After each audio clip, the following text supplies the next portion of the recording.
Hi, I'm Reed Peterson, and welcome to Grief Refuge. Thanks for listening today and trusting Grief Refuge as a resource to help navigate your grief. If this is your first time listening, welcome. And if you've listened before, welcome back. Grief Refuge, it's about helping you find peace and purpose after loss. This podcast was created with the intention to help validate everything that you're going through, to take time to reflect, and to honor your loved one. Here at Grief Refuge, you will learn healthy ways to manage your grief. You'll also find comfort, hopefulness, a sense of peace in regards to your loss, as well as finding a way to embrace life moving forward. Through the stories and conversations shared on this podcast, you're able to work through the heavier, more painful feelings that go hand in hand with grief. Grief is hard and grief is painful. I'm glad you're here, and I promise to do everything I can to help provide the best support to you. Before we begin, just a little bit of housekeeping to cover. Because of the depth and the nature of this topic, it may be more beneficial not to multitask while listening. Rather, I invite you to use this time for your personal self-care and personal reflection. Use this time to relax, and use this time to allow your grief-related feelings to run this course. Essentially, use this time to mourn your loss. Also, this podcast publishes episodes twice a month, and when you're grieving, that's a lot of time in between each episode, and you may need more resources. Things can and often do come up, and you may feel setbacks, more confusion, overwhelm, and other strong emotions that can make grief feel more painful. If you're in a place of needing more support, I highly suggest you download the Grief Refuge app. The Grief Refuge app is a hub for getting more support.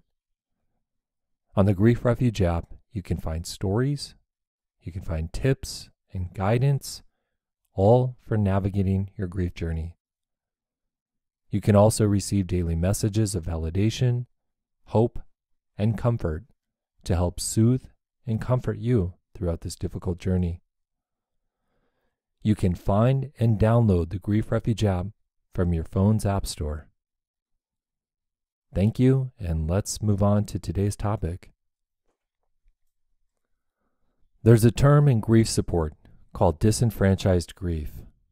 It means that your grief experience isn't accepted or it doesn't fit in with the greater societal attitudes about how a death-related loss is handled. In essence, disenfranchised grief stops you from feeling fully supported. When you don't feel supported, the emotional pain progresses, and you can feel more isolated and even more lonely. One aspect of disenfranchised grief is that of losing someone you didn't like. Whether it's permanent or situational to the time of their death, it's still disenfranchised. You're less likely to get grief support when you grieve someone you didn't like, or it's for something like a type of relationship that you never had. On today's Grief Refuge podcast, my guest, Carol Schoneberg, shares her perspective on the ways disenfranchised grief makes the process more difficult. Carol has been a grief counselor for over 30 years, and she continues to love the work that she does each day. If you felt lonely or isolated on your grief journey, perhaps your grief is being disenfranchised. Please listen to the full episode and our conversation for more support and a deeper understanding of this important topic. Hey everyone, I'm here with Carol Schoneberg, and she represents the Hospice of Southern Maine. Carol, thank you so much for being part of Grief Refuge. I'm happy to be here. Thank you. Carol, you said to me before this interview started that you love what you do. Tell us about what you do and the love you have for it.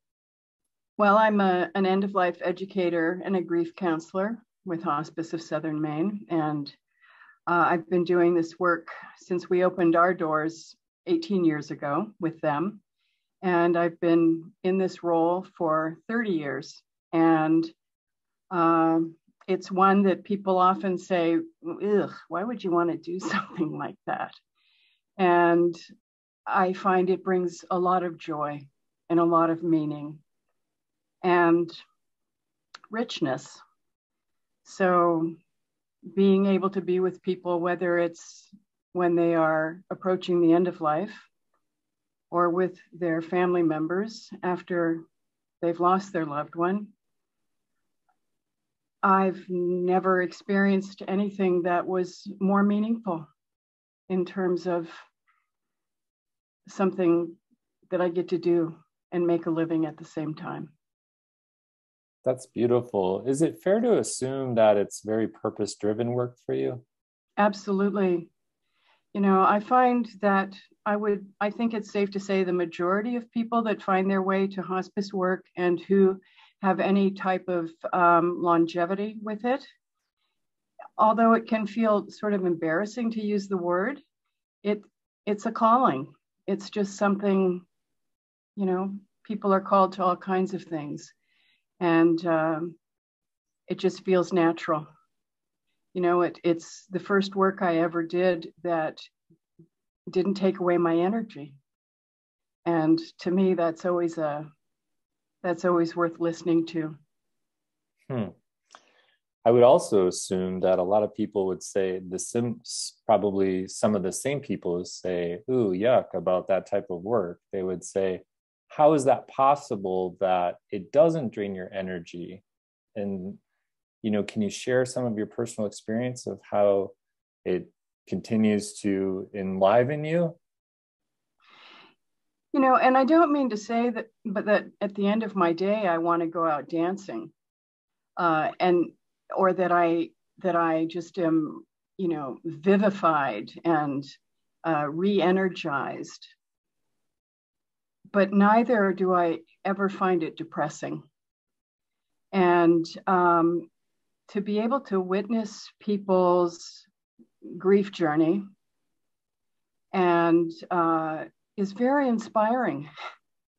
It is to watch, you know, what we're all capable of as human beings, the resiliency that is a part of every single person. And because of that, it's exciting work. You know, certainly it's often sad. Grief is sad, but I learned a long time ago that sad isn't bad. It is a natural part of being human when you lose someone you love. Do you also feel like you have to, I want to hesitate on the word teach, but help people understand that sad isn't bad on a very consistent basis? I don't know about, do I feel I have to? It is a part of, for me, it's a part of being a grief counselor. It's largely listening, holding a space for someone who's really struggling and suffering. And it's one part education as well, as you are helping people understand how grief manifests, all the ways, you know, what it looks like, and about the fact that there's this huge normative range of grief.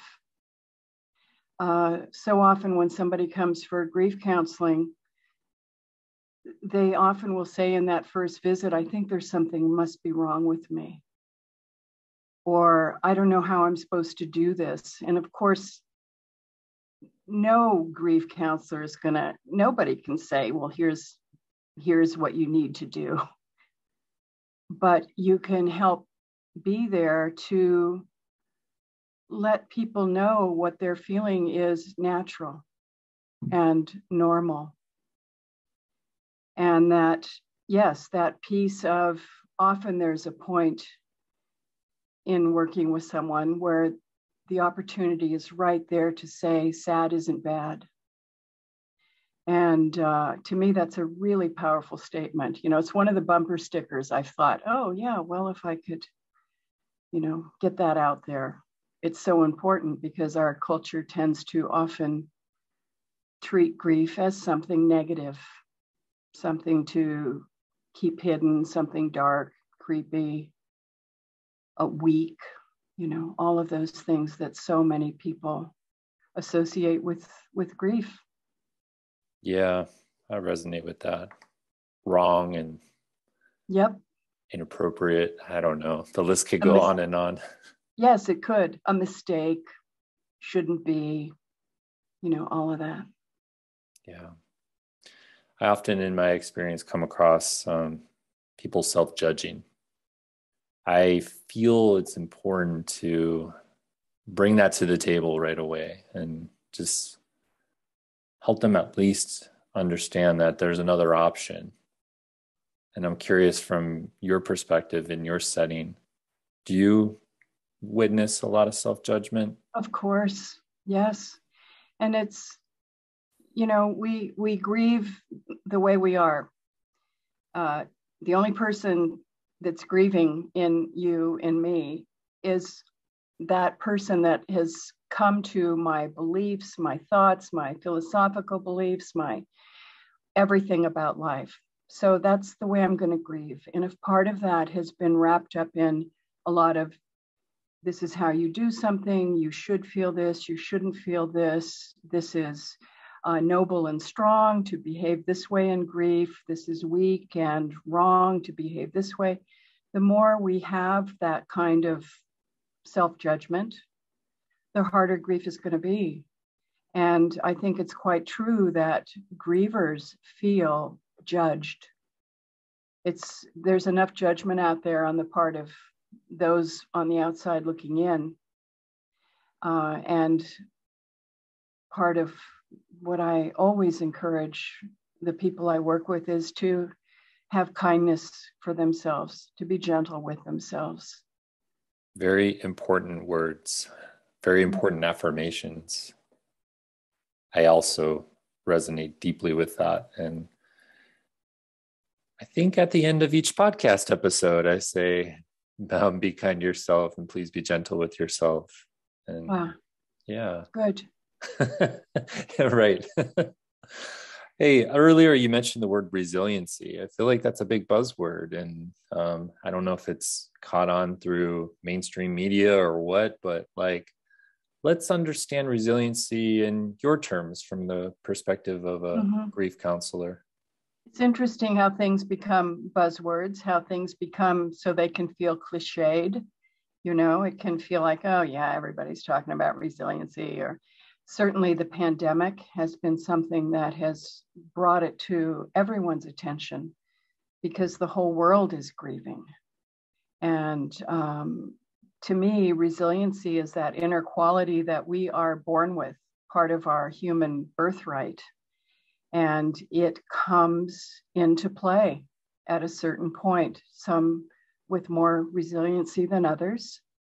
Some have had so much resiliency in their life that it's hard to imagine that it just the supply keeps building, but that's what I've witnessed.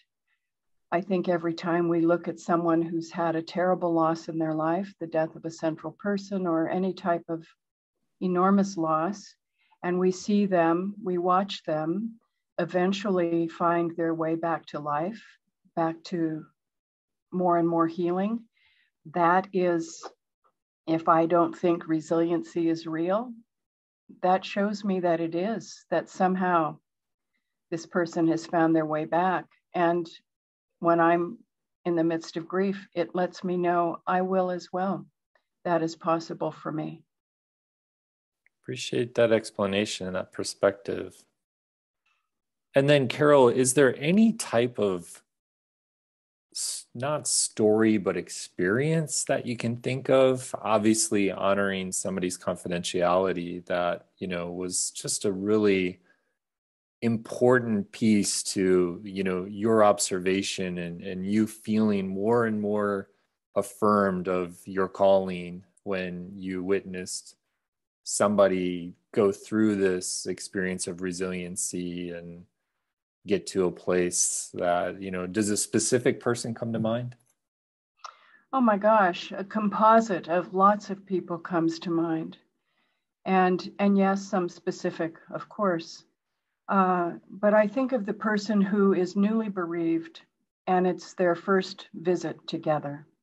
For some people, that might be a couple of weeks after their person died. For some, it might be a couple of months after their person died. But it's the person who comes and says, I just don't want to be here anymore. Without him, my life has no meaning. It's not bearable. I've never known pain like this. I just want it to be over. And so, of course, I'm going to ask that person, I want to make sure I'm understanding what you're saying. Are you telling me that, do you have thoughts of taking your own life? And certainly to name things, I find it most helpful in grief rather than to sort of hinting around at things.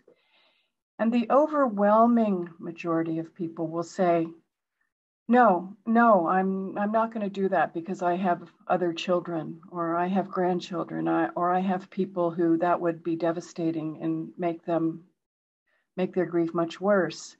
But I wish I wouldn't wake up tomorrow. I truly do. And so to see people be at the point of despair in their grief, where they are absolutely certain that nothing will ever change or shift. And certainly I'm not going to tell them at that point, oh, well, you'll feel a lot better. Because I would be so offended if somebody said that to me when I was at that point in grief.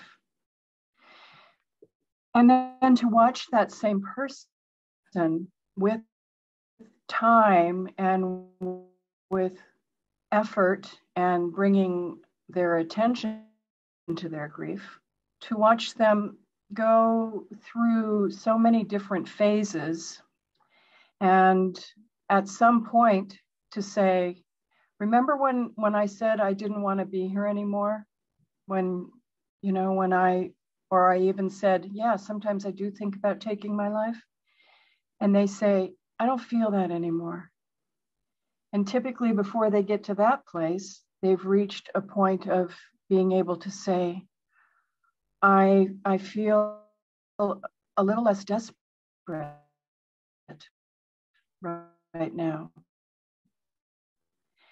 And I feel guilty. All of these pieces where I see coming more and more to the forefront. That is really a very rich and exciting process to witness. Sure is. And I'm highly confident a lot of people listening right now are familiarizing with many of the things that were said as descriptors. And so I appreciate you sharing a little bit more of something specific as an example. And then, I'm totally changing gears on us here. And there's also people who lose someone and then they acknowledge, there were perhaps many complications in the relationship and there were many pains and struggles with the person whom they lost. And I got really curious when we connected and there was a potential topic to further discuss losing someone that isn't liked or loved as much. And I'm really hoping that we can open up that conversation and explore that a little bit deeper. Do you see similarities in development, or for lack of a better word, progress or development? You may use a different word, but in resiliency for people who are recognizing that they've got grief-related thoughts and they've got grief-related feelings, and the person that died, was perhaps an important family member of theirs, but they weren't really that fond of the person who died. Yes, I think resiliency exists regardless of the nature of the loss, but grieving the death of someone I dearly loved, that I'm left with a longing and aching for that person, is an extremely different grief process than grieving. One might not even be comfortable using the word grieving, but when someone who, the classic would be a love-hate relationship. It might be somebody who was an abuser, somebody that was mean and hateful, somebody that on any number of things was a painful relationship, and one where society dictates very much what is acceptable in grief and what isn't, who we can grieve and who we can't grieve, what types of relationships. So when I have the experience of this person that I might be able to say, I don't like that person, or some of the classic people who maybe my person, I did love them, I do love them, but in the moment that they die, I'm left feeling flat because maybe my person had a drug or alcohol addiction that impacted not only their life, but the life of all the people who loved them. And people are left with feeling confused. I'm not sure what I'm feeling or what's wrong with me. I think about, my personal experience when this became real was when I got the news that my father had died. And he was somebody who was not in my life. And I had seen him, a handful of times throughout my life. And when I got that news, I felt nothing. I felt totally flat. Our culture says that when your parents die, whoever it is that's in that central group, that you're supposed to feel something. And the assumption is made that what you feel is a longing and an aching and heartbroken. But we can only feel what the depth of the relationship was. The depth of our grief is directly related to the depth of the relationship, the depth of the love, how much that person was a part of our lives. So I found that people that had known me throughout my life, who knew the story, who knew I didn't meet him till I was 8 years old, as they watched me go through the weeks and months that followed that, would say things like, "What's wrong with you?" And I'd say, I'm not sure, but I'm really wrestling with grief around this. And of course, the grief was for what I never had. That's what we grieve in a relationship like that. And it's a whole different thing, because typically we feel like there is something wrong with us. There's confusion. Why am I feeling anything at all? So this kind of a disenfranchised grief that isn't acknowledged by the people or understood by the people around us makes that particular loss all the more lonely, because there are not people that get it. Talk about feeling judged and, what you should and shouldn't feel. So that's I think a good example of grief that looks really different and is a whole different healing process that's involved with it. Yeah, thank you, Carol. I appreciate you sharing some transparency in your own experience and speaking from that. As I've listened, I can familiarize. I had a relationship with my father that I didn't enjoy due to his alcoholism. Mm-hmm. And I also did not have a relationship with him that I wanted. And I recognized that after he passed. Well, even before he passed, I just came to terms that I would never get it while he was still living. But after he died, I grieved that. I grieved the want and the need for a more bonded emotional connection to my father, but he just wasn't capable of that. And so thank you again for sharing some of your own experience. And if it's okay to ask, when you went through your grief and losing your father and hearing the news, what became your safe outlet? Because it sounds like some of your grief was disenfranchised. I knew where it wasn't safe. That became apparent. It wasn't safe within my own family, in the sense that my siblings' experiences were different based on large age gaps between us. And because we're all different people. So it wasn't something I wanted to be able to talk about it, but it wasn't going to happen there. And I discovered, as all grievers discover, that there are people that are safe to talk with, who are open to just listening, not trying to tell us what we should think or feel. And there are people that it's not a good idea to share this very personal experience with, because essentially they are of no help. So for me,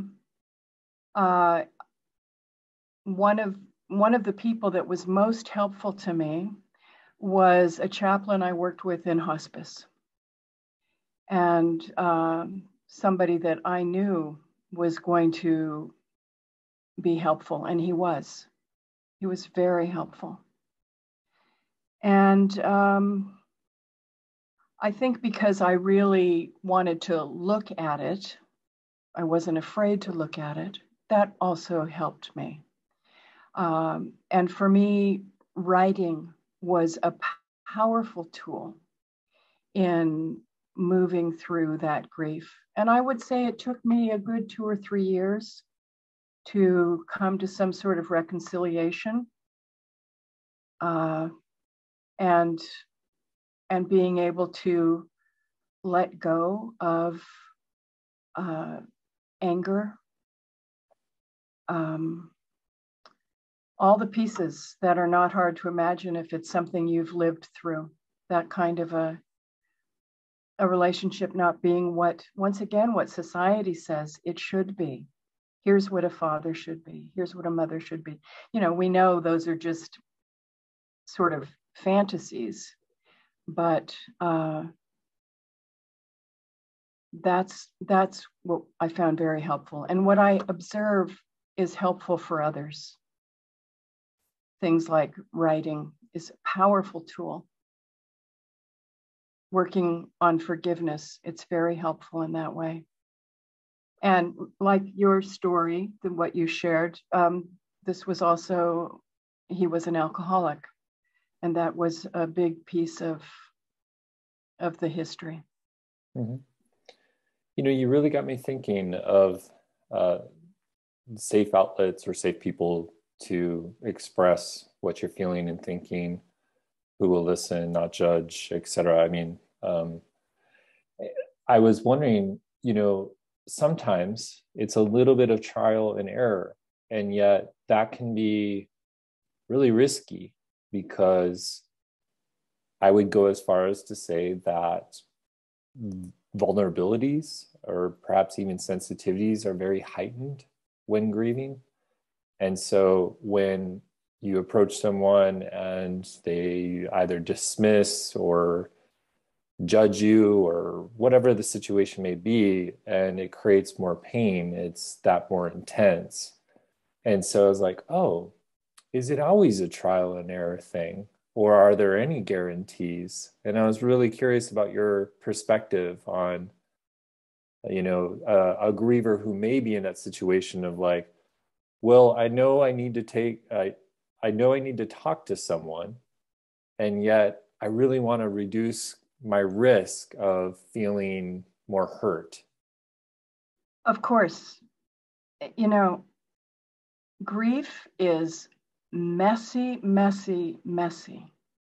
And I'm taking a risk every time I get out of bed when I'm grieving, when I let someone in. And obviously for some people are much more, their nature is to be able to reach out more, to be able to trust and let in more. And other people not, it's just part of who we are.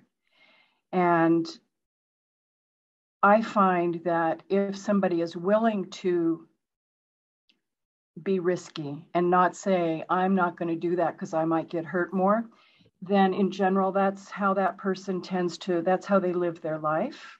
And it's their right to do that. But if ultimately my goal becomes, I don't want to feel like shit forever, then people can also be transformed by their grief and can move beyond the things that have kept them locked down. I can't think of anything more in life that leaves us vulnerable. And our nature is I'm so vulnerable right now, I want to shut down and protect myself. I'm going to throw my armor back on as much as I can. But if I am willing to know, yep, I might reach out to this person and they might be a real jerk. Is that going to shut me down from reaching out to the next person? Or am I going to be willing to say, well, that didn't work so well, but I know someone out there will be a better fit? Earlier you mentioned that in the resiliency piece of our conversation, you mentioned that almost like somebody being in the depths of their despair. It's almost like, in your skill set and your gifts, you are able to recognize that they may be having suicidal ideation. And you may, voice it or ask, of course, instead of name it for them, but ask to make sure that it is given a voice and perhaps even helped to be understood that it's more normal than what may be thought of. And it got me thinking, like, for someone who's grieving and they're grieving the loss of someone that they didn't like, or at the time of the person's death, or that they didn't like for a majority of their relationship, are there like cues as a grief counselor in hospice that help you recognize that somebody may be having those thoughts or feelings without them voicing them?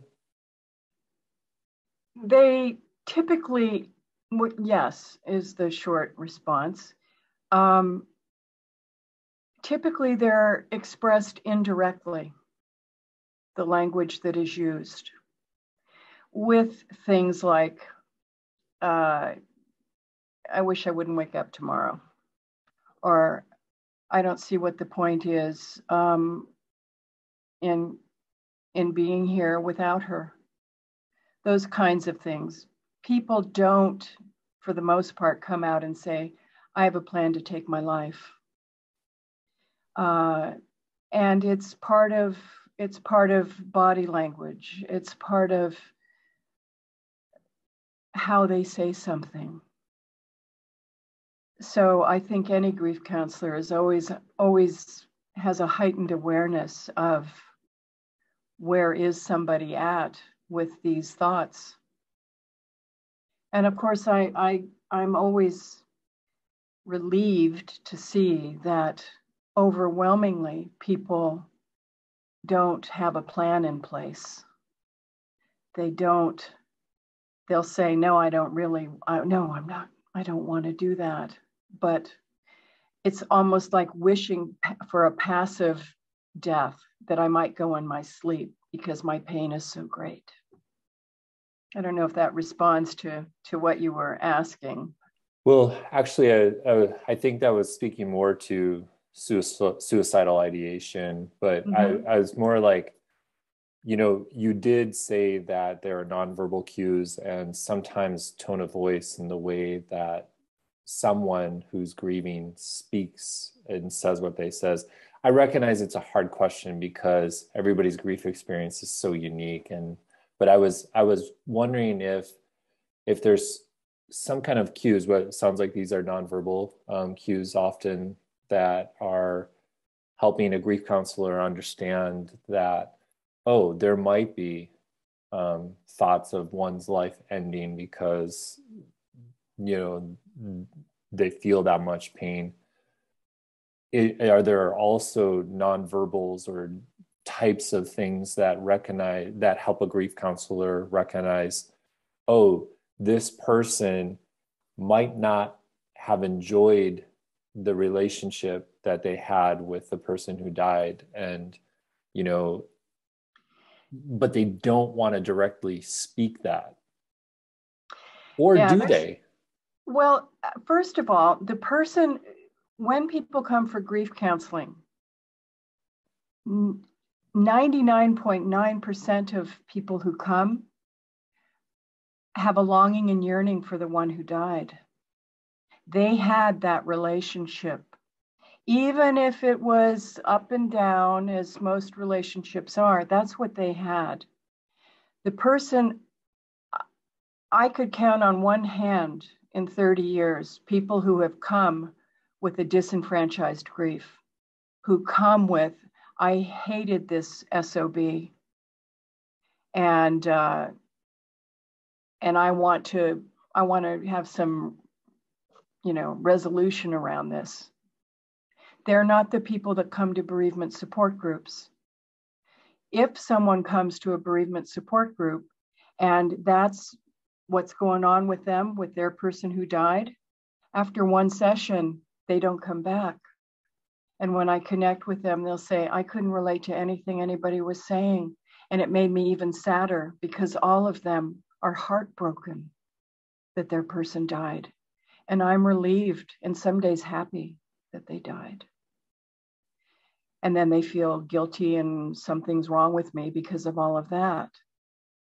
So once in one support group, a man came, a very wonderful person whose father died.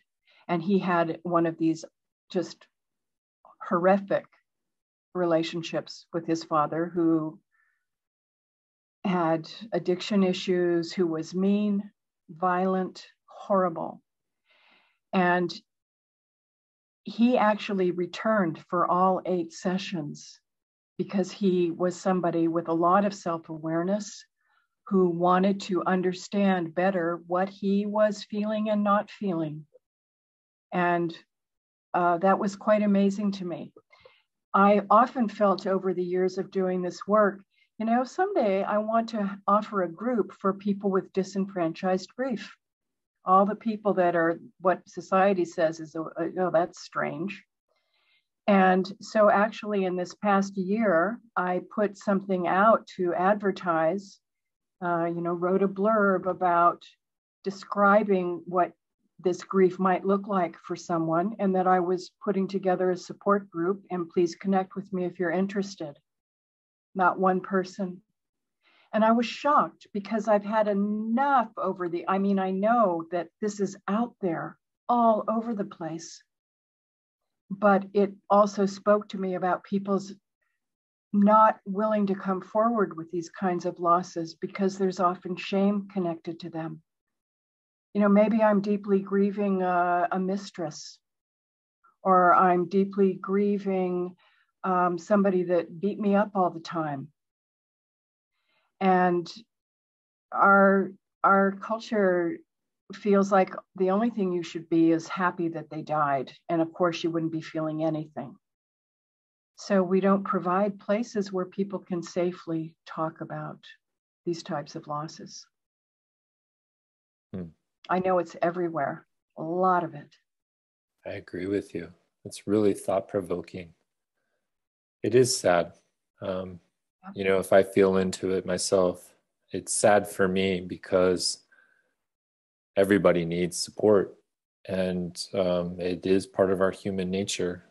And even, it's such a gift for you to offer um, a group that would resonate with people who felt that their grief was disenfranchised and that it wasn't accepted pretty much anywhere.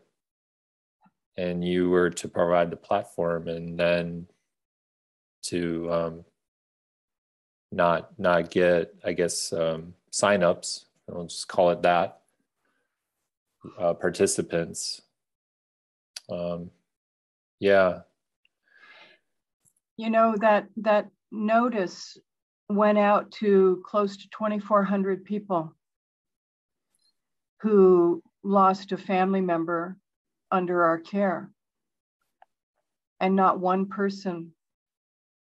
I know statistics, I know numbers around grief, and it's very heartbreaking to know that people carry it all by themselves so often.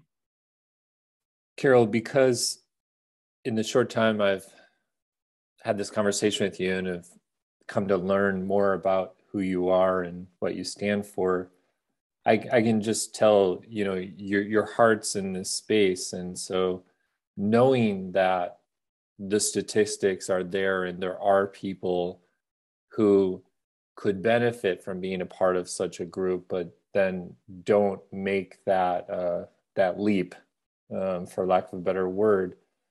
What do you then think of as a professional in this field? What do you then think of what could be offered to them? Have you thought about writing literature, articles, books, or? Oh, I think about stuff like that a lot, but I'm just thinking of even a format like this, where there might be people who are especially drawn to this aspect of grief. And I don't know, maybe you'll hear from people who say, hey, I'd be interested in a group like that. And as far as I'm concerned, if only 3 or 4 people did that, then I'd say, hey, let's do that group. And we would do that group on Zoom. Lovely. We've done all of our bereavement services on Zoom in the last 2 years, and we have not lost any of the meaning or power of the experience.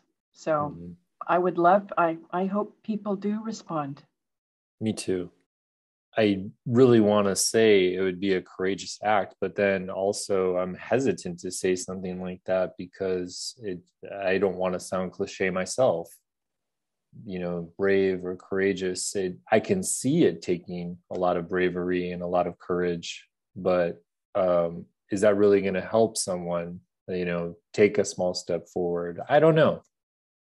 I don't know either, but to me, it's never a wasted, anytime any conversation happens about grief, I never think of it as a wasted effort. Yeah. It's really interesting and really thought-provoking. We might have to pick up our conversation at another time, like have you back and see if there's a follow-up. Perhaps there could be a report from the group that gets created. That would be awesome. Yeah. I like that idea. Yeah. Well, Carol, I think this has been a very meaningful and important conversation. I do want to part ways at this time, and thank you for sharing your knowledge, your wisdom, your experience, your skills, your gifts, your talents, and your heart. You shared so much on the Grief Refuge podcast. Thanks for being a part of the conversation. Thank you, Reed. I'm happy to have been here. Thank you so much for listening to the full interview. I am deeply grateful for the trust you put in Grief Refuge and all the experiences shared here. This is important work, and although it's painful, it's worth it for helping to heal your heart, mind, and soul.